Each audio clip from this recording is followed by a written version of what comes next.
Welcome back to my cooking show. For today's video, gagawa po tayo ng pasta. Chicken Alfredo Italian style.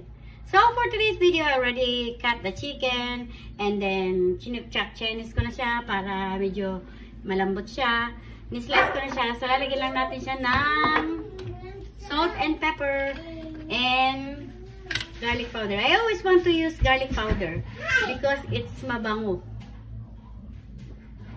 So, kaunting asin. And then,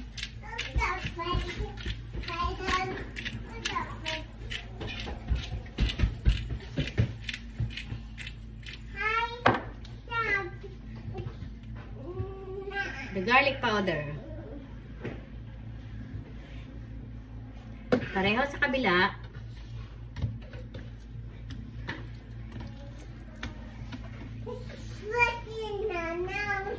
Kasi na, anong dinadaldal? Ay, Diyos ko Lord.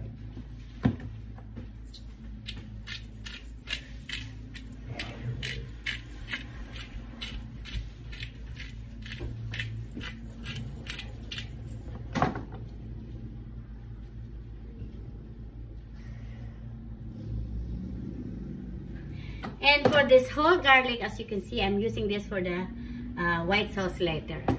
Okay? Set aside natin to bago tayo mag-umpisa ng lahat.